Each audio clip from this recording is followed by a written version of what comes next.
আগামী দিনে বাংলাদেশের টেকনাফ থেকে তেতুলিয়া, রূপসা থেকে পাতুরিয়া আল কোরআনের যে আহ্বান চলছে, কোরআনের একটা মসনদ তৈরি করার জন্য, কোরআনের শাসন এই বাংলাদেশে চালু করার জন্য আমরা তৌহিদি জনতা সকলে ঐক্যবদ্ধ ভূমিকা পালন করবো। কারা কারা পারবেন একটু হাত তোলেন। লিল্লাহে তাকবীর। আমরা চাই না বাংলাদেশের এই জমিনে নতুন করে নব্য কোন ফেরাউন, নব্য কোন নমরুদ, নব্য কোন সাদ্দাত, নব্য কোন কোরআন বিরোধী, ইসলাম বিরোধী আবার বাংলায় আসুক, যেখানে কোরআনের কথাগুলো ওপেন ভাবে বলা যাবে না, আবার কোরআনের পথে বাধা সৃষ্টি হয়। এইরকম পরিবেশ আমরা চাই না, ঠিক কিনা বলেন? আমরা স্বৈরাচার বিতাড়িত করেছি, কোরআন বিরোধীদেরকে বিতাড়িত করেছি। এই বাংলার জমিনে আগামী দিনে ইনশাআল্লাহ কোরআনের বিজয় এর আমরা স্বপ্ন দেখছি, ঠিক কিনা বলেন? আসসালামু আলাইকুম ওয়া রাহমাতুল্লাহ ওয়া বারাকাতুহু। প্রিয় উপস্থিতি, আপনারা কেমন আছেন? জোরে বলেন, কেমন আছেন? ভালো আছেন তো নাকি? আলহামদুলিল্লাহ। মহান মাবুদের শুকরিয়া জ্ঞাপন করছি, যিনি একান্ত অনুগ্রহ করে আজকের এই কনকনে শীতের মাঝে পৃথিবীর হাজারো ব্যস্ততাকে পিছনে ফেলে আল্লাহর কোরআনের সম্মান রক্ষার জন্য, আল্লাহর কোরআনের সুমধুর বাণী শোনার উদ্দেশ্যে আরামের ঘুমকে হারাম করে দেন যে মাবুদ, যে মেহেরবান, যে খালিক, যে মালিক, গোটা বিশ্ব চরাচরের সৃষ্টিকর্তা রব্বুল ইজ্জাত আপনাকে আমাকে সুযোগ দান করেছেন। সেজন্য সে মাবুদের শুকরিয়ার জন্য অন্তরে অন্তঃস্থল থেকে, হৃদয়ের গভীর থেকে সবটুকু আবেগকে উজাড় করে দিয়ে আমরা চিৎকার দিয়ে বলছি আলহামদুলিল্লাহ।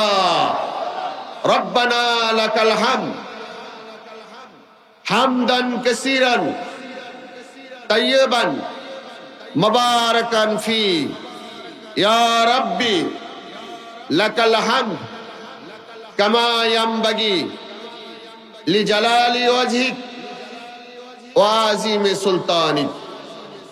হৃদয়ের মাঝে যতটুকু প্রেম আছে, ভালোবাসা আছে, মহাব্বত আছে, সবটুকু উজাড় করে দিয়ে নিবেদন করছি, যিনি গোটা পৃথিবীর মানব মণ্ডলীর জীবনের আইডল, আইকন, মডেল, উসওয়াতুন হাসানা, অনুসরণীয়, অনুকরণীয় ব্যক্তিত্ব, যিনি এসেছিলেন গোটা পৃথিবীবাসীকে জান্নাতের পথে পরিচালিত করার জন্য, জাহান্নামের পথ থেকে মানব জাতিকে রক্ষা করার জন্য, জাহিলিয়াতের অতল গহ্বর থেকে আশরাফুল মখলুকাত এই মানুষগুলোকে আল্লাহ রাব্বুল আলামিনের তাওহীদের পথে পরিচালিত করার জন্য সেই নবী হালি প্রফেট হযরত মুহাম্মদ রাসূলুল্লাহ সাল্লাল্লাহু আলাইহি ওয়াসাল্লামের প্রতি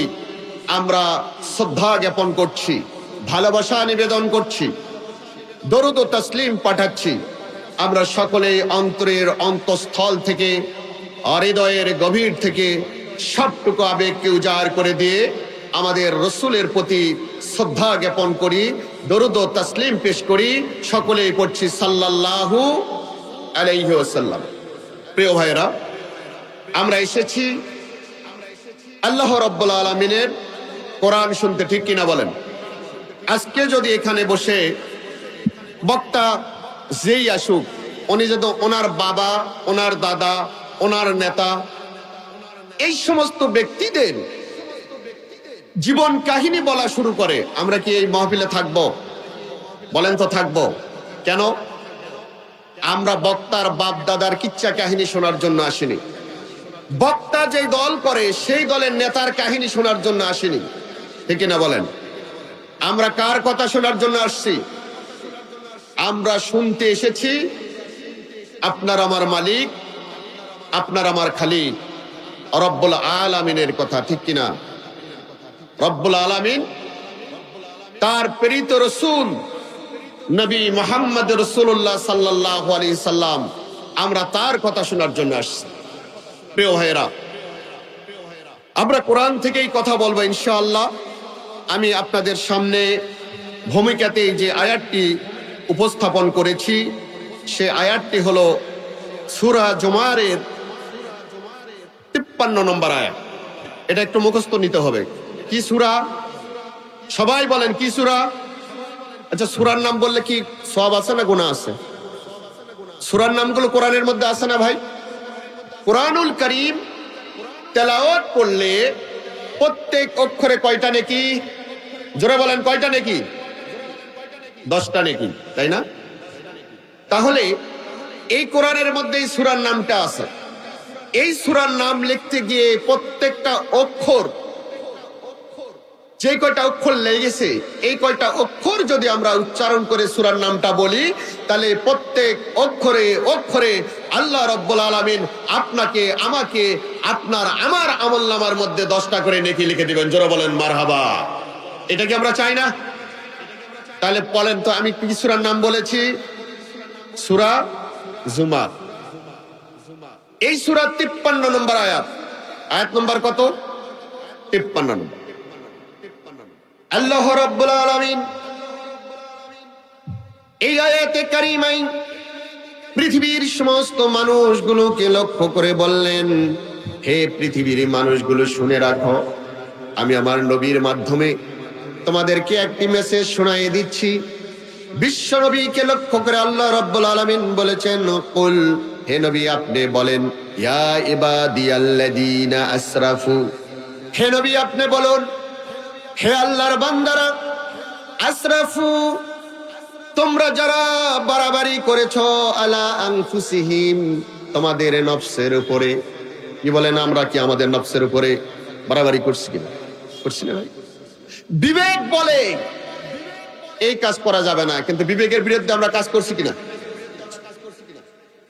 বিবেক বলে চুরি করা যাবে না, আমরা চুরি করছি কিনা? বিবেক বলে জিনা করা যাবে না, আমরা জিনা করেছি কিনা? বিবেক বলে অন্যায়ভাবে অন্যের সম্পদ হস্তগত করা যাবে না, কিন্তু আমরা অন্যের সম্পদ ছাড়া মজাই পাই না। এরকম লোক আছে না এই সমাজে? যারাই ক্ষমতা যায় তারাই নিজের উপর বেশি, নিজের নফসের উপরে বেশি জুলুম করে। গরিব, অসহায়, দরিদ্র মানুষগুলোর যে হক সরকারের পক্ষ থেকে, রাষ্ট্রের পক্ষ থেকে বরাদ্দ দেওয়া হয়, তার 10 গুণের মধ্যে 1 গুণও জনগণ পর্যন্ত পৌঁছে না। সবটাই ঢোকে কোথায়? নেতা নেত্রীদের পকেটের মধ্যে। এটা জুলুম কিনা বলেন? এই সব হলো জুলুম। জুলুমবাজেরা যতদিন ধরে ক্ষমতায় থাকবে, চেয়ারের মসনদে থাকবে, সিংহাসনে আসীন থাকবে, ততদিন পর্যন্ত জাতির ভাগ্য খুলবে না। এই জন্য স্বৈরাচার বিতাড়িত করার জন্য আন্দোলন হয়েছে কয় সালে? প্রিয় ভাইরা, রব্বুল আলামিন বলছেন, কুল ইয়া ইবাদিয়াল্লাযীনা আসরাফু আলা আনফুসিহিম, নবী হে আপনি বলে দেন, যে সমস্ত আল্লাহর বান্দারা তোমরা নিজের নফসের উপরে জুলুম করে বসেছো, লা তাকনাতু মির রাহমাতিল্লাহ, তোমাদের জীবনে যত প্রকার পাপ হয়েছে, অন্যায় হয়ে গেছে, এর জন্য তোমরা নিরাশ হয়ো না। আমি রব্বুল আলামিন তোমাদের জীবনের সাগিরা, কবিরা, জাহিরি, বাতিনি, জানা অজানা যত গুনার পাহাড় তুমি করে ফেলেছো, যদি তুমি ফিরে আসো কোরআনের পথে, ফিরে আসো ইসলামের পথে, ফিরে আসো ইসলামী আন্দোলনের পথে, একামতের দিনের পথে যদি তুমি নিজেকে শামিল করে দিতে পারো, আমি রব্বুল আলামিন তোমার জীবনের অতীত যত গুনাহগুলো আছে, আমি আল্লাহ তাআলা একটাও রাখব না। ইন্নাল্লাহ, নিশ্চয় আল্লাহ তাআলা, ইয়াগফিরুজ যুনুবা জামিয়া, তোমার জীবনের যত গুনাহ আছে সব গুনাহগুলো আমি আল্লাহ তাআলা মাফ করে দিব। জোরে বলেন সুবহানাল্লাহ। ইন্নাহু হুয়াল গাফুরুর রহিম। আল্লাহ রাব্বুল আলামিন বলছেন, বান্দারে শোনো, ইন্নাহু, নিশ্চয় তিনি, অর্থাৎ আল্লাহ রাব্বুল আলামিন, ওয়াল গাফুরুর রহিম, তিনি হলেন গাফুর। গাফুর মানে হলো ক্ষমাকারী, রহিম মানে হলো দয়ালু। গাফুর মানে তিনি ক্ষমা করে দিবেন এবং দয়াও করে দিবেন। তোমার জীবনের সব গুণ মাফ করে দিয়ে তোমাকে দয়া করবেন, তোমাকে ইসলামের পথে জীবন পরিচালনা করাকে তোমার জন্য সহজ করে দিবেন। জোরে বলেন সুবহানাল্লাহ। তাহলে এই আয়াতে কারিমা বোঝা গেল যে পাপ জীবনে যা আছে, যদি আমরা আমাদের জীবন মান চেঞ্জ করে ফেলি, আমাদের রাস্তা পরিবর্তন করে ফেলি, স্বৈরাচারের রাস্তা বাদ দিয়ে যদি আমরা ইসলামের পথে আমাদের ব্যক্তি জীবন, সমাজ জীবন, রাষ্ট্র জীবন পরিচালনা করতে শুরু করি, আল্লাহ রাব্বুল আলামিন আপনার আমার জীবনের সব গুনাহ মাফ করে দিবেন। ঠিক কিনা বলেন প্রিয় ভাই? আমরা কি তা চাই? ইসলামের রাস্তা কখনোই বন্ধ হয় না। যত ইসলাম বিরোধীরা ছিল, যখন ইসলামের পথে এসেছে, ইসলাম তাদেরকে সম্মানের আসনে আসীন করেছে। ঠিক কিনা বলেন? হযরত ওমরের কথা আমরা কিছুক্ষণ আগে শুনলাম। উনি গেছেন আল্লাহ রসুলের কাল্লা কাটার জন্য। আল্লাহ রসুল বলেছেন, আমার পরে কোনো নবী নাই, যদি থাকতো লাকানা উমরা, তাহলে হযরত ওমর নবী হয়ে যেতেন। যারা বলেন সুবহানাল্লাহ। প্রিয় ভাই, হযরত ওমর ইসলামী রাষ্ট্রের দ্বিতীয় খলিফা হয়েছেন, আমিরুল মুমিনিন হয়েছেন, অথচ তিনি ছিলেন ইসলামের শত্রু। আজকে যারা এতদিন ধরে ইসলামের বিরোধিতা করেছেন, ইসলাম কায়েম করতে দেননি, কোরআনের কথা মানুষকে শুনতে দেননি, মসজিদে কোরআনের কথা উচ্চ কণ্ঠে বলতে দেন নাই, মসজিদের মেম্বারে ইমামের টুটি চিপে ধরা হয়েছে, মঞ্চ থেকে বক্তাদেরকে ঘাড় ধরে নামে দেওয়া হয়েছে, মঞ্চের মধ্যে শ্রোতাদের সামনে বক্তার গালে থাপ্পড় মারা হয়েছে, কোরআন তার কাছ থেকে কেড়ে নেওয়া হয়েছে, মাইক কেড়ে নেওয়া হয়েছে, বক্তাকে অপমান করে নামে দেওয়া হয়েছে, কোরআনের মাহফিলে 144 ধারা জারি করা হয়েছে, পুলিশ নিয়ে আসা হয়েছে, র্যাব নিয়ে আসা হয়েছে, বিজিবি নিয়ে আসা হয়েছে, এভাবে করে বাহিনী দিয়ে, গুন্ডা দিয়ে কোরআনের মাহফিলগুলো এতদিন বন্ধ করে রাখার চেষ্টা করা হয়েছে। ঠিক কিনা বলেন? আমরা চাই না বাংলাদেশের এই জমিনে নতুন করে নব্য কোন ফেরাউন, নব্য কোন নমরুদ, নব্য কোন সাদ্দাত, নব্য কোন কোরআন বিরোধী, ইসলাম বিরোধী আবার বাংলায় আসুক, যেখানে কোরআনের কথাগুলো ওপেন ভাবে বলা যাবে না, আবার কোরআনের পথে বাধা সৃষ্টি হয়। এইরকম পরিবেশ আমরা চাই না। ঠিক কিনা বলেন? কারা কারা চান একটু হাত উঠাই দেখান, আমি দেখতে চাই। লিল্লাহে তাকবীর, লিল্লাহে তাকবীর। হাত নামান। প্রিয় ভাইরা, আমরা স্বৈরাচার বিতাড়িত করেছি, কোরআন বিরোধীদেরকে বিতাড়িত করেছি। এই বাংলার জমিনে আগামী দিনে ইনশাআল্লাহ কোরআনের বিজয়ের আমরা স্বপ্ন দেখছি। ঠিক কিনা বলেন? এটা কোনো নির্দিষ্ট এক দল দেখলে হবে না, সবাইকে দেখতে হবে ভাই। আমরা যারা কালেমা পড়া মুসলমান, আমরা বিভেদ করতে চাই না। ওই দল, সেই দল, ব্যাং দল, কচু দল, কুসা দল, সাপ দল, গরু দল, ছাগল দল, এগুলো আমরা শুনতে চাই না। আমরা যারা কোরআনের উপরে ঈমান এনেছি, কালেমা পড়ে মুসলমান হয়েছে, আমরা সব এক জায়গায় হব, কারণ আমরা এক আল্লাহকে সবাই মানি। ঠিক কিনা বলেন? এক আল্লাহকে মানি, আল্লাহর কোরআনকে আমরা শ্রদ্ধা করি, ভালোবাসি। কোরআনের পক্ষে সমস্ত মুসলমানেরা, কারোর কথা শুনে কোরআনের পথ থেকে আমাদেরকে আলাদা করা যাবে না। এই জাতিকে বিভেদ করার আর কোনো সুযোগ নাই। আমরা সকলেই কোরআনের পথে ঐক্যবদ্ধ হব। আর যদি বাংলার 18 কোটি মানুষ এই কোরআনের পক্ষে ঐক্যবদ্ধ হয়, কোরআনের বিজয়কে ঠেকে রাখতে পারে, এমন কোনো বাপের বেটাই পৃথিবীতে নাই। ঠিক কিনা বলেন প্রিয় ভাইরা? এই জন্য কাজ করতে হবে। অতীত ভুলের জন্য আল্লাহ রাব্বুল আলামিন আপনাকে আমাকে আশার বাণী শোনাই দিয়েছে যে আমরা যদি ইসলামের পথে চলি, আল্লাহ তাআলা জীবনের সব পাপগুলো। এই আয়াতে কারিমার একটি সুন্দর শানে নুজুল আছে, তাফসীর ইবনে কাসিরে বর্ণনা করা হয়েছে। আল্লাহ রাব্বুল আলামিন যখন তিনি ইবলিস শয়তানকে বিতাড়িত করলেন, লানত করলেন, ঘটনাটা কি ছিল আমাদের জানা। আল্লাহ রাব্বুল আলামিন দুনিয়াতে আদম সৃষ্টি করার পরিকল্পনা নিলেন। ঠিক কিনা ভাই? আল্লাহ তাআলা ফেরেশতাদেরকে ডেকে বললেন, ইন্নী জাইলুন ফিল আরদি খলিফা, আমি দুনিয়াতে আমার প্রতিনিধি খলিফা তৈরি করতে চাই। ফেরেশতারা বলল, কি প্রয়োজন আছে? দুনিয়ায় গেলে মারামারি, কাটাকাটি, ফাটাফাটি কত কিছু করবে, দরকার নাই, বরং আমরাই তো আপনার তাসবিহ পড়ার জন্য যথেষ্ট। ফেরেশতারা তাই বলল। আল্লাহ বললেন, না, ইন্নী আলামু মা লা তা'লামুন, আমি যেটা জানো তোমরা সেইটা। আমি ডিসিশন নিয়েছি মানুষ তৈরি করব পৃথিবীতে, আমার ডিসিশনই বাস্তবায়ন হবে, আর কারো পরামর্শের প্রয়োজন। এই আয়াতে আমরা অনেক সময় বলি যে আল্লাহ তাআলা মনে হয় ফেরেশতার কাছে মানুষ সৃষ্টির জন্য পরামর্শ চাচ্ছেন যে আসলে করব কিনা। ফেরেশতারা যদি হ্যাঁ বলে তাহলে করবেন, আর না বললে বুঝি করবেন না। বিষয়টা কিন্তু এমন। পরামর্শ তার জন্য লাগে যে নিজের ডিসিশন নিজে নিতে, কিন্তু যিনি আওয়াল এবং আখের, যার কাছে সব বর্তমান, অতীত ভবিষ্যৎ বলতে কিছু নাই, তার কোনো পরামর্শের প্রয়োজনও হয় না। আল্লাহ রাব্বুল আলামিনের কাছে অতীতকাল বলতে কিচ্ছু নাই, ভবিষ্যৎ বলতেও কিচ্ছু নাই। আল্লাহর কাছে শুধু একটা কাল চলে, তা হলো বর্তমান। ঠিক কিনা বলেন? আল্লাহর কাছে সব বর্তমান। প্রিয় ভাইরা, আল্লাহ রাব্বুল আলামিন বললেন, ফেরেশতারা তোমরা যে পরামর্শই দাও আমি আমার ডিসিশন বাস্তবায়ন করব। যারা বলেন মারহাবা। আল্লাহ জান্নাতের মধ্যে আপনার আমার পিতা আবাল বাশার হযরত আদম আলাইহিস সালামকে সৃষ্টি করলেন। করার পরে আদম আলাইহিস সালামকে সম্মানে ভূষিত করার জন্য আশরাফুল মাখলুকাত হিসেবে তাকে সৃষ্টি করা হয়েছে। সকল সৃষ্টির শ্রেষ্ঠ তিনি। এইটাকে প্র্যাকটিক্যালি উপস্থাপন করার জন্য আল্লাহ রাব্বুল আলামিন কোরআনুল কারীমে বললেন, وَإِذْ قُلْنَا لِلْمَلَائِكَةِ اسْجُدُوا لِآدَمَ। আল্লাহ তাআলা বলছেন, হে নবী স্মরণ করেন সেই সময়ের কথা, কুল্লা যখন আমি বললাম, লিল মালাইকাতি সমস্ত ফেরেশতাদেরকে বললাম, উসজুদু তোমরা সিজদা করো, লিআদামা আদমের উদ্দেশ্য করে তোমরা সবাই সিজদা করো। কি বলেন, আদেশটা কার? যারা বলেন কার আদেশ? সিজদা করা লাগবে কাকে? আদমকে। ডাইরেক্ট আদমকে নয়, লি আদামা বলা হয়েছে। আদমের সম্মানের উদ্দেশ্যে সিজদা আদমকে করো।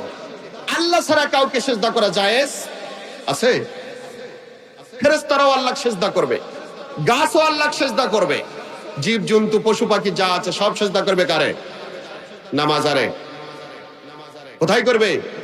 মাজারে সিজদা করার লোক নাই? এই এলাকায় কম আছে অবশ্য, কিছু এলাকায় আছে না, মাজারে যায় সিজদা করে, মাজারে যায় সন্তান কামনা করে, আমার একটা ছেলে দাও, আমার একটা মেয়ে দাও, আমার চাকরির উন্নতি দাও। এরকম বলে না? বলে না? এটা বলা বৈধ, জায়েজ নয়, হারাম।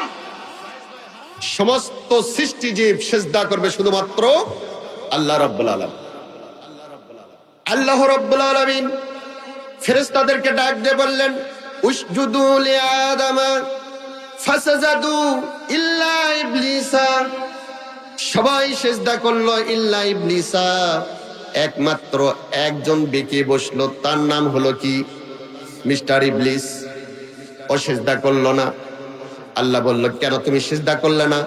ওয়ালা মা মানাকা আল্লাহ তাসজুদা ইযা আমারতুকা। যখন আমি তোমাকে আদেশ দিলাম তখন তোমাকে সিজদা করতে, কিসে বারণ করলো? কেন তুমি সিজদা করলে না? এবার ইবলিস একটা আর্গুমেন্ট করলো। তিনি বললেন, ওয়ালা আনা খায়রুম মিনহু, আমি তো ওর চেয়ে ভালো। তার চেয়ে ভালো? আদমের চেয়ে আমি? আচ্ছা বলেন তো, ওনার চেয়ে আমি ভালো, এনার চেয়ে আমি ভালো, ওনার চেয়ে আমি ভালো, এই কথা যদি আমি বলি তাহলে এর মধ্যে অহংকার আছে না নাই? নিজেকে ছোট ভাবতে হয়, বড় ভাবতে হয়। যারা বিনয়ী হয়, নম্র হয়, আল্লাহ তাআলা তাদের মান মর্যাদা বৃদ্ধি করে দেন। ঠিক কিনা বলেন? আর যারা বলে আমার চেয়ে ভালো নেতা কেউ নেই, আমি হইলে এই করব সেই করব, এই এলাকার সব বাড়ি পাকা বানিয়ে দিব, বুঝবেন যে এর মধ্যে ভেজাল আছে। মানে যার ক্ষমতা নাই তাও বলে, তার মানে মানুষের সঙ্গে ধোঁকাবাজি করবে, এটা সুস্পষ্ট। ইবলিস বলল, আনা খায়রুম মিনহু, আল্লাহ তুমি কেমন করে এই আদেশ দিলে? আমি তো ওর চেয়ে ভালো, আমি আদমের চেয়ে শ্রেষ্ঠ। আল্লাহ বললেন, কেমনে তুমি আদমের চেয়ে শ্রেষ্ঠ হলে, অথচ আমি আশরাফুল মাখলুকাত, আদমকে করেছি মানব জাতিকে, আমার যত সৃষ্টি জগতের সৃষ্টি আছে সকল সৃষ্টির সর্বশ্রেষ্ঠ বানিয়ে দিয়েছি, তিনি হলেন আদম। জোরে বলেন সুবহানাল্লাহ। আদম আলাইহিস সালামের থেকে তুমি কেমনে শ্রেষ্ঠ হলে? এবার শয়তান যুক্তি উপস্থাপন করছে। কি যুক্তি তিনি দিচ্ছেন? তিনি বলছেন, খালাকতানি মিন নার, হে আল্লাহ তুমি আমারে সৃষ্টি করেছো আগুন থেকে, ওয়া খালাকতাহু মিন তিন, আর আদমকে সৃষ্টি করেছো তুমি কোথায় থেকে? মাটি থেকে। সুতরাং আগুন যদি জ্বালিয়ে দেওয়া হয় কোন দিকে যায়? উপরের নিচ। আগুন জ্বালিয়ে দিলে আগুন যায় উপরের দিকে, মাটি ছেড়ে দিলে মাটি যায় নিচের দিকে। উপরের দিকে যেটা যায় সেটার সম্মান বেশি, মান বেশি, মর্যাদা বেশি। আর মাটি যেহেতু নিম্নগামী, নিচের দিকে যায়, আনা খায়রুম মিনহু, সুতরাং আমি আদমের চেয়ে শ্রেষ্ঠ, কারণ আমার গতি হলো উপরের দিকে। আল্লাহ বললেন, না রে ইবলিস, উপরের দিকে গেলেই শ্রেষ্ঠ হওয়া যায় না, নিচের দিকে থাকেও শ্রেষ্ঠ হওয়া যায়, ঠিক কিনা বলেন? আচ্ছা বলেন তো, এই যে আমি উপরে বসে আছি, আপনারা নিচে বসে আছেন, কে শ্রেষ্ঠ? আমি না আপনারা? আপনারা, আপনারা, হ্যাঁ আপনারা। কেন? বাজারে যাবেন, দাড়িপাল্লা চিনেন? চিনেন দাড়িপাল্লা? কি করা হয়? এখন তো নতুন স্কেল আসছে, আর দাড়িপাল্লা লাগে না, তাই কি না? আপনারা মনে করেন না যে আবার জামাত ইসলামী দাড়িপাল্লার কথা বলবে নাকি? তা বলতেছেন, দাড়িপাল্লার কথা বলতেছে। দাড়িপাল্লার ওজনের সময় 1 কেজি পাথর, হাফ কেজি, তারপরে 200 গ্রাম, তারপরে 100, তারপরে 50, তারপরে 20 গ্রাম। আচ্ছা, সবার উপরে থাকে কোন গ্রাম? জোরে বলেন, কোন গ্রাম? 20 গ্রাম সবার উপরে থাকে না? 1 কেজি সবার নিচে, আর 20 গ্রাম। তাহলে সবার উপরে যে আছে তার ওজন বেশি, না সবার নিচে যিনি আছেন তার ওজন বেশি? সুবহানাল্লাহ। তার মানে এই মঞ্চে বসে থাকলেই শ্রেষ্ঠ হওয়া যায় না। অনেক আছে এখানে যে আর নিচে বসে আছে, তাদের সম্মানই বেশি, ঠিক কিনা বল? ইবলিস বুঝতে পারেনি, ও মনে করেছে আমি আগুনের তৈরি, আমার গতি উপরের দিকে, সুতরাং আমি মনে হয় শ্রেষ্ঠ। আল্লাহ বললেন, না রে ইবলিস, না, আগুন শুধু পোড়াতে পারে, তৈরি করতে পারে না। কিন্তু মাটি এমন এক জিনিস যার মধ্যে ঝাল হয়, বেগুন হয়, গাছ হয়, অসংখ্য ফসল আদিগুলো মাটি থেকে হয়, আগুন থেকে একটাও হয় না, ঠিক কিনা বলেন? মাটি হলো উৎপাদনশীল, কিন্তু আগুন হলো দহনশীল, এটা দহন করে পুড়ে শেষ করে দেয়। আগুনের চেয়ে মাটি শ্রেষ্ঠ। আল্লাহ রাব্বুল আলামিন কুরআনুল কারীমের মধ্যে বললেন, আবা ওয়াস্তাকবার। কাফেররা এই কারণে আল্লাহ বলছে উসজুদু লিআদামা, আদমকে সিজদা করো। ও কিন্তু আল্লাহরে অস্বীকার করেনি, আল্লাহর হুকুম মানতে অস্বীকার করেছে, যুক্তি দিছে যে না, আমি ওর চেয়ে ভালো, এই কারণে আমি তারে সিজদা দিতে। তাহলে আমাদের সমাজেও এরকম লোক আছে না নাই? যদি বলেন আকাশ সৃষ্টি কে করেছেন, বলবেন আল্লাহ। যদি বলেন জমিন সৃষ্টি কে করেছেন, বলবেন আল্লাহ। যদি বলেন তোমাকে কে সৃষ্টি করেছেন, ওই লোকটা বলবেন আল্লাহ।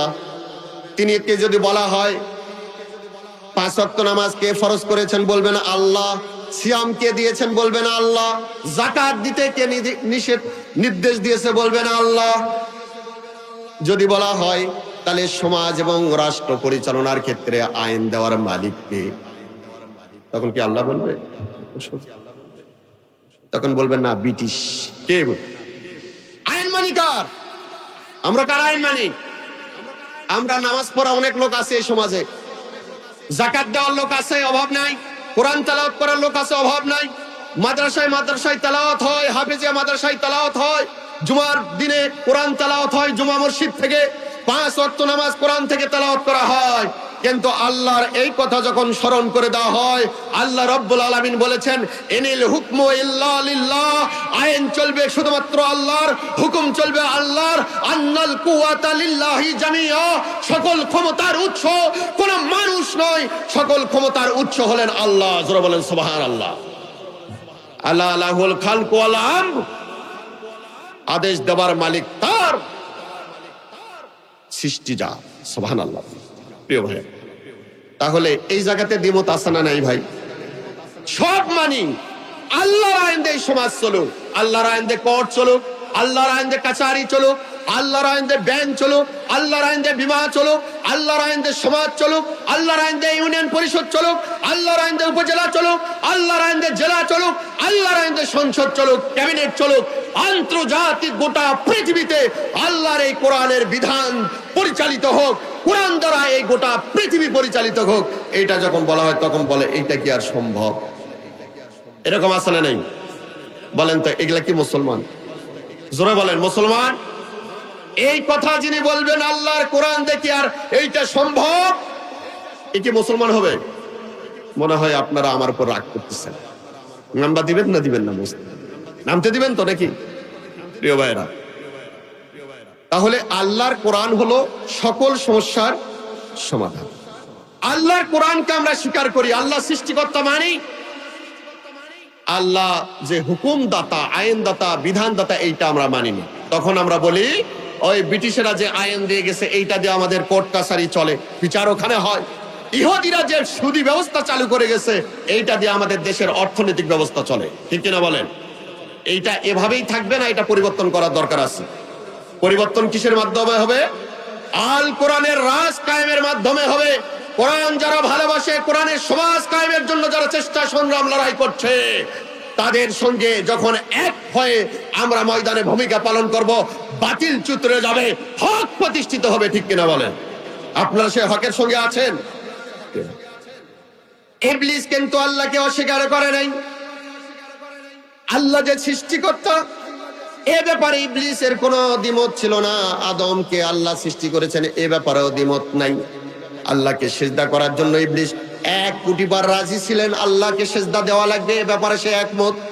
কিন্তু আল্লাহ রাব্বুল আলামিন যখন বলেছেন উসজুদু লি আদামা, আমার আদেশ হলো ইবলিস তোমার প্রতি, তুমি আদমরে সিজদা দাও। ও বলল আনা খায়রুম মিনহু, আমি তো ওর চেয়ে ভালো, আমি সিজদা দিতে পারবো না। আল্লাহ রাব্বুল আলামিন বললেন ইবলিস, এ তুমি কেমন কি করলে? কেন তুমি আমার আদেশ অস্বীকার করলে? ওয়া কানা মিনাল কাফিরিন, তুমি তো কাফের হয়ে গেলে। ফাবিত মিনহা, সুতরাং এখানে আর থাকা যাবে না। জান্নাতের মধ্যে তোমারে রেখেছিলাম, আমার আদেশ অমান্য করেছো, তোমারে আর জান্নাতে থাকার কোনো সুযোগ নাই। ইন্নাকা রাজিম, তুমি হলো মরদুদ শয়তান, লানত প্রাপ্ত, বের হয়ে যা। ইবলিস এবার বললেন আল্লাহ বের করে দিবেন আমার এই জান্নাত থেকে, ঠিক আছে বের করে দেন। বের করে যেহেতু দিবেন, আমি তো এতদিন ইবাদত করেছি, আপনার আদেশ নিষেধ মেনেছি, আমি কি বিনিময়ে কিছু পাবো না? আল্লাহ বললেন তোর কি কি চাওয়া আছে বল। তে ইবলিস এবার 4 দফা দিল। জোরে বলেন কয় দফা? জোরে বলেন কয় দফা? 4 দফা দাবি বলল। প্রথম বলল ক্বালা আনজিরনি রাব্বুল আলামিন ইলা ইয়াউমিল ইবাসুন, আমাকে কিয়ামত পর্যন্ত আমার হায়াত দিতে হবে, যেহেতু আদম আমার শত্রু, তার কারণে আমি ইবলিস হলাম। আদম সন্তানেরা কিয়ামত পর্যন্ত থাকবে, আমার হায়াতটাকে কিয়ামত পর্যন্ত বৃদ্ধি করে দিতে হবে। আল্লাহ বললেন ঠিক আছে, মঞ্জুর করা হলো। এরপর কি বলো? এরপর বললেন 2 নম্বর হলো আমার চাওয়া, আপনি আমাকে এমন ক্ষমতা পাওয়ার দিবেন, আমি যেন আদমের শিরায় উপশিরায় তার বুকের মধ্যে বসবাস করতে পারি, রক্তের মধ্যে চলাফেরা করতে পারি। 2 নম্বর, দ্বিতীয় দফা। আল্লাহ বললেন তাও মন। এবার বললেন যে দেখেন, আদম সন্তান কিয়ামত পর্যন্ত অসংখ্য হবে, এখন আমার বংশবালা যদি কম হয়ে যায় তাহলে আমি তো ওদের বরে পারবো না। সুতরাং আদমের সন্তান সংখ্যা পৃথিবীতে যত হবে, আমার সন্তানও অতগুলা দেওয়া লাগবে। এখন আল্লাহ বললেন এটাও মঞ্জুর। এখন বলেন তো ভাই, ইবলিস একটা না অনেকগুলো? একটু জোরে বলেন, বুঝে থাকলে বলেন, ইবলিস কি একজন না অনেক? কতগুলো? আমরা মানুষের সংখ্যা যতগুলো, ইবলিসের সন্তানও। ইবনে কাসিরের বর্ণনায় আসছে, আল্লাহ তাআলা কোরআনের কারিমের মধ্যে শেষ একটা সূরা আছে, সূরার নাম কি? সূরা মিনাল জিন্নাতি ওয়ান নাস। এই সূরা নিয়ে আবার ঠাট্টা বিদ্রুপ শুরু হয়েছে। মালিকিন নাস, ইলাহিন নাস, খালি নাচতে বলছে। নাস মানে নাকি নাসা? কি নাম ওইটার? ওই শয়তানের নাম কি? হ্যাঁ, আবুল সরকার নাকি? এই হলো আবুল সরকার মঞ্চে বলতেছে আল্লাহর কথা, তো এমন ভাষা বলছে এটা তো বলাও যাবে। বলা যাবে? এখানে বলার মতন পরিবেশ নেই। এ বলছে আমরা কি আর এমনি নাচি? আল্লাহ তো নাচ পাক হয়েছে, মালিকিন নাস, ইলাহিন নাস, আল্লাহ খালি নাচতে বলতেছে, তাই তো আমরা নাচতেছি। আরে বেয়াদব, তুমি জানো নাচ শব্দের অর্থ কি? নাচ মানে মানুষ। এই সূরার লাস্ট আয়াতে আল্লাহ তাআলা বলেছেন মিনাল জিন্নাতি ওয়ান নাস, এই শয়তান হবে মানুষের মধ্যে আর জিনের মধ্যে, ঠিক কিনা বলেন? তার মানে শয়তান শুধু ইবলিস না, আপনার মুসলমানের সংখ্যা যতগুলো, ইবলিসের সাঙ্গ পাঙ্গের সংখ্যা ততগুলো। তার মানে এরকম আবুল সরকারের মতন 1টা 2টা শয়তান নয়, গোটা পৃথিবীতে আদম সন্তানের সংখ্যা যত, এইরকম ইবলিসের সংখ্যাও তত। তার মধ্যে বাংলাদেশের একটা হলো আবুল সরকার, ঠিক কিনা বলেন? এই শয়তানের ফাঁসি না হওয়া পর্যন্ত তাওহীদি জনতা চুপচাপ বসে থাকবে না। প্রয়োজন বোধে আবারও রাজপথে লড়াই হবে, সংগ্রাম হবে, আবুল সরকারের ফাঁসি কার্যকর করতে হবে। ঠিক কিনা বলে? আমরা পার্সোনালি মতভেদ আমাদের থাকতে পারে, কিন্তু কোন ব্যক্তি আল্লাহর কোরআন নিয়ে ঠাট্টা করলে, আমার সৃষ্টিকর্তা রব্বুল আলামিনকে নিয়ে বিদ্রুপ করলে, আল্লাহ রসুলের সঙ্গে বেদবি করলে আমরা সবাই এক হয়ে যাব। ঠিক কিনা বলে? ইবলিস বলল যে আল্লাহ, আমার তৃতীয় দফা হলো আমার সন্তান সংখ্যা আদমের সন্তানের সমান করে দাও। আল্লাহ বলল ঠিক আছে, এটাও দেওয়া হবে। এবার তিনি বললেন লাস্ট এন্ড ফাইনাল, চতুর্থ নম্বর আমার শর্ত হলো, আমি যেহেতু আদমকে ওয়াসওয়াসা দিব, ভাইয়ের সঙ্গে ভাইয়ের গন্ডগোল লাগে মাথা ফাটাবো, স্বামী স্ত্রীর মধ্যে গন্ডগোল লাগে তালাক দেওয়াবো, মানুষের মধ্যে রক্তপাত সৃষ্টি করব, এই অবস্থায় আমার বাহিনীরা খাটবে। এই বাহিনীরা যারা খাটবে, মজার ব্যাপার হলো আমার তো খাবারের কোনো ব্যবস্থা করার মতন কোনো উপায় নাই। কারণ হলো আপনি হলেন রাজ্জাক, সমস্ত রেজেকের মালিক আল্লাহ তুমি। আমার বাহিনীরা যারা খাটবে সকলের খাবারের ব্যবস্থা করতে হবে। আর একটা কাজ এই পয়েন্টের সঙ্গেই, আমরা যখন অকাম কুকাম করে মানুষের মধ্যে গন্ডগোল লাগিয়ে রাস্তা দিয়ে চলে যাব, আমরা যেন মানুষের চোখকে ফাঁকি দিতে পারি। খারাপ কাজ করব ঠিকই, কিন্তু মানুষগুলো যেন চোখে আমাদেরকে দেখতে না পায়। কারণ খারাপ কাজ করে গন্ডগোল লাগিয়ে দিয়ে যখন রাস্তা দিয়ে হেঁটে যাব, মানুষ যদি দেখতে পায় আমাদেরকে জুতা পিটা করে জায়গায় খতম করে দিবে। ঠিক কিনা বলেন? আল্লাহ বললেন ঠিক আছে, এই চারটি মঞ্জুর করা হলো। এখন ইবলিসের 4 দফা কমপ্লিট। এখন বিপদে কারা আছে? আমরা আছি না? ইবলিস অলরেডি সূরা আরাফের মধ্যে আল্লাহ তাআলা বলছেন যে ইবলিস অলরেডি বলে দিয়েছে, আল্লাহ রাব্বুল আলামিনকে চ্যালেঞ্জ করে বলছে, আল্লাহ 4 দফা দিলা তো আর সমস্যা নেই, এখন আপনার জাহান্নাম কয়টা? আল্লাহ বললেন 60টা। বলছে জাহান্নাম আরো কিছু বাড়ান, এগুলা সবগুলা তোমার বান্দা জেলা আদমের সন্তান থাকবে, এই সবগুলোকে পথ ভ্রষ্ট করে আমি জাহান্নামের মধ্যে নিয়ে যাবো। জোরে বলেন না? আল্লাহ চ্যালেঞ্জ করে বললেন, যা তুই চেষ্টা কর, কিন্তু আমার মুমিন বান্দা, আমার ইমানদার বান্দা যারা আমাকে বিশ্বাস করে ভয় করে চলে, তাদের উপরে তোর কোনো খবরদারি চলবে না। ঠিক কিনা বলুন? এই চতুর্থ দফা বলার পরে এবার আদম আলাইহিস সালাম বসেছিলেন, দাঁড়িয়ে গেলেন, বললেন রব্বুল আলামিন, ইবলিসের 4 দফা আপনি কবুল করে নিলেন, আমরা তো বড় বিপদে পড়ে গেলাম। আমরা যারা আদম, আমার সন্তানেরা কিয়ামত পর্যন্ত ইবলিসের ওয়াসওয়াসা থেকে বাঁচতে পারবে না। অনেকগুলো বড় বড় বিষয় আপনি সব মঞ্জুর করে নিয়েছেন, আমাকে কিছু দেন ইবলিস থেকে বাঁচার জন্য। আল্লাহ রাব্বুল আলামিন বললেন, রে আদম, তোমার কি প্রয়োজন তুমি বলো।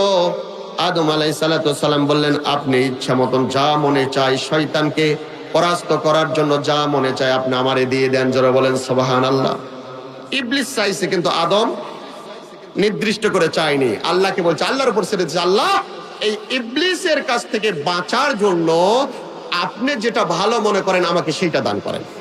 এইটা হলো বিনয়ের লক্ষণ। বড়দের কাছে এইভাবেই চাইতে হবে, পরিমাণ বলার দরকার নাই, নির্দিষ্ট করে বলার দরকার নাই, আপনি আমার জন্য যেটা প্রয়োজন সেইটা দিয়ে দেন। যারা বলেন সুবহানাল্লাহ। আদম আলাইহিস সালাতু ওয়াস যখন আল্লাহর কাছে প্রার্থনা করলেন,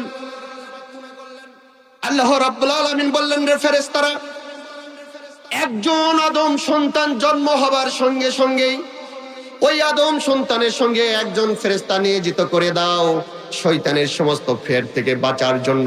প্রত্যেক আমার মুমিন বান্দার সঙ্গে জন্ম হওয়ার সঙ্গে সঙ্গে ওই শিশু সন্তানের সঙ্গে একজন ফেরেশতা নিয়োজিত হয়ে যাক। যারা বলেন সুবহানাল্লাহ। প্রত্যেক মুমিনদের জন্য একজন করে গার্ড ফেরেশতা দেওয়া হয়। এবার আল্লাহ বললেন, আদম তুমি খুশি হয়েছ? বললেন, আল্লাহ তোমার শুকরিয়া আদায় করি, তবে আরো কিছু দেন।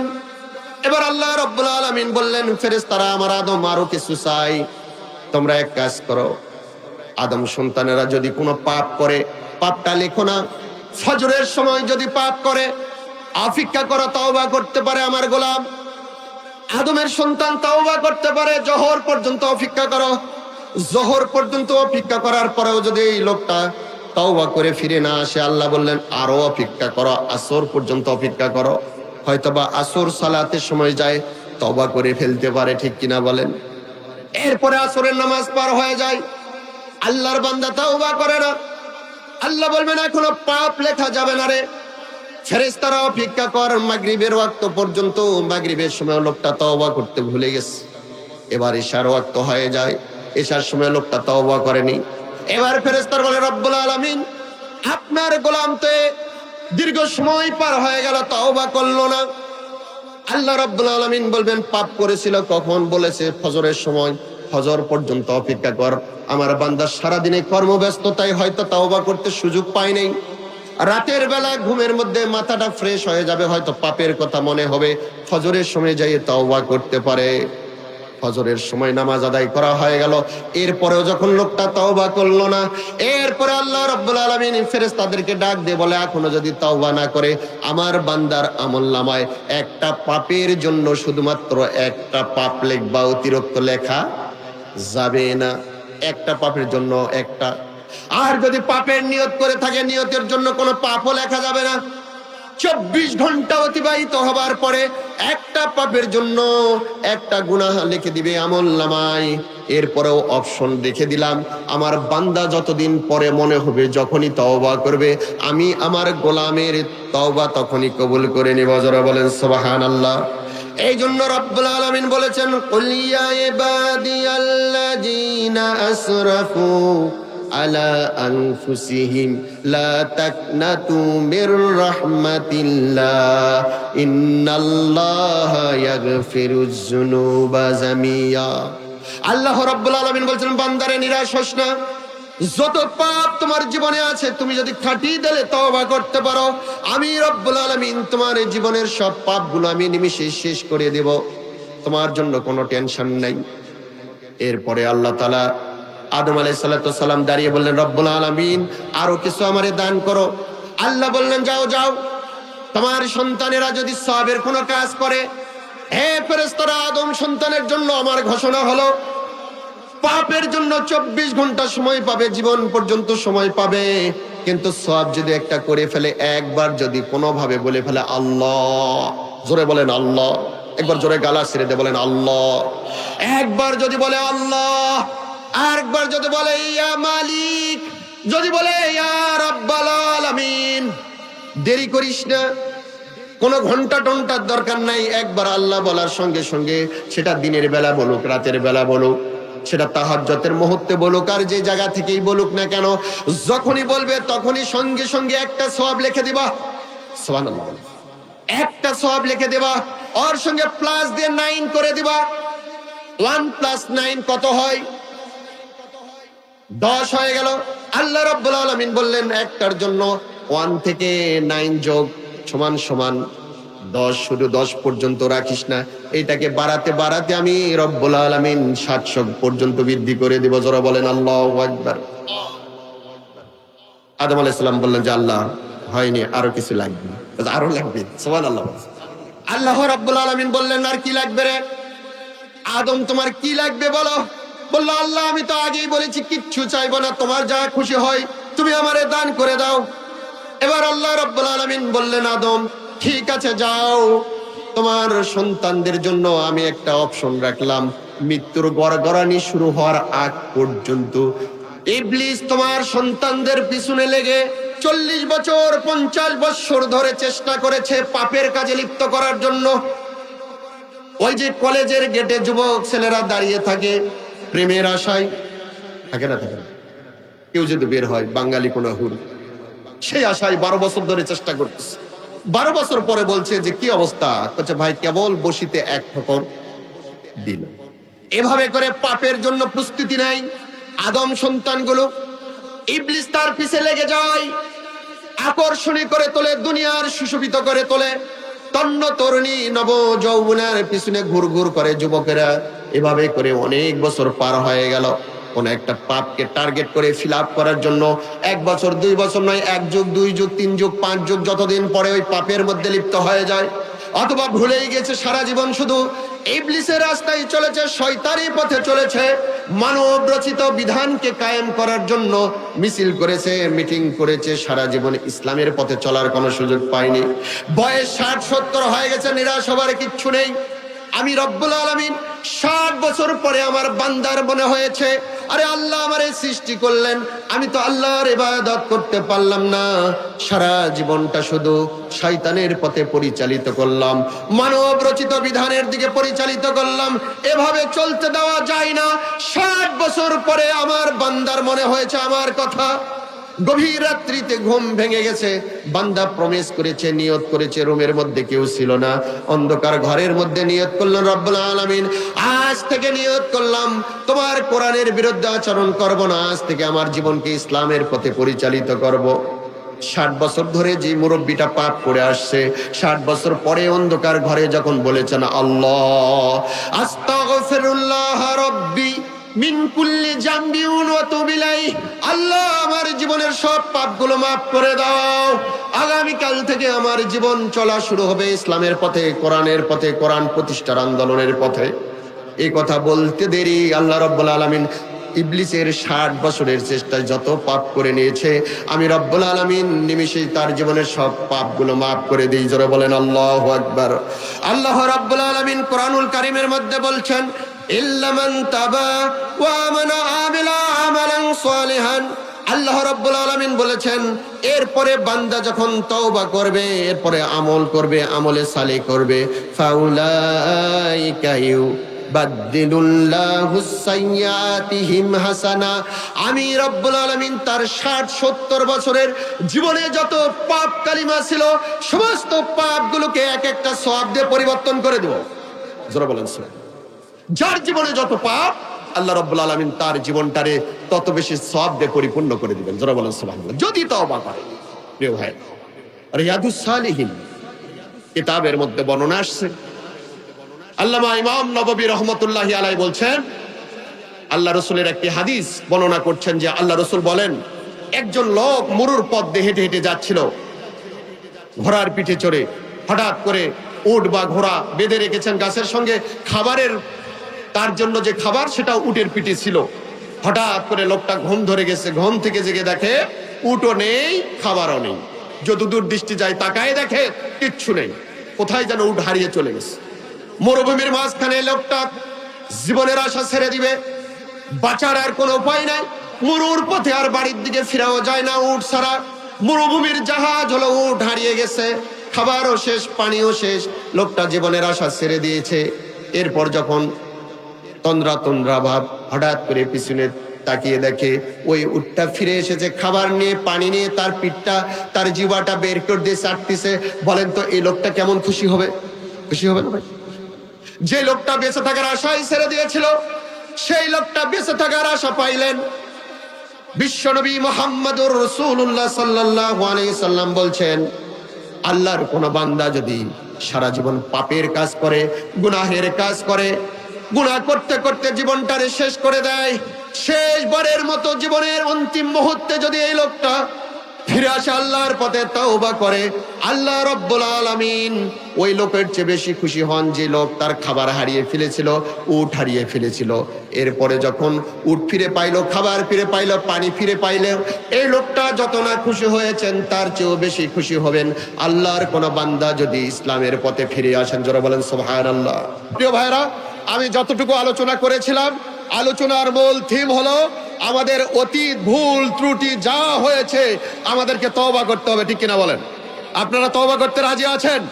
ইসলামের বিপক্ষে যারা ছিলাম আমরা উদাত্ত আহ্বান করছি আজকের এই তাফসীর মাহফিল থেকে, আসুন শ্যামপুর উচ্চ বিদ্যালয়ের এই মাঠ থেকে, কোরআনের এই মাহফিল থেকে আর কোন পাপ কালিমা নয়, আর ইবলিসের পথে নয়, আমরা প্রত্যেকে আদম আলাইহিস সালামের সন্তান, আমরা আদমের পথের সৈনিক হবে ইনশাআল্লাহ। পারা যাবে না? আমরা নবী মুহাম্মদ রাসূলুল্লাহ সাল্লাল্লাহু আলাইহি সাল্লামের দ্বীন কায়েমের পথের সন্তান হব।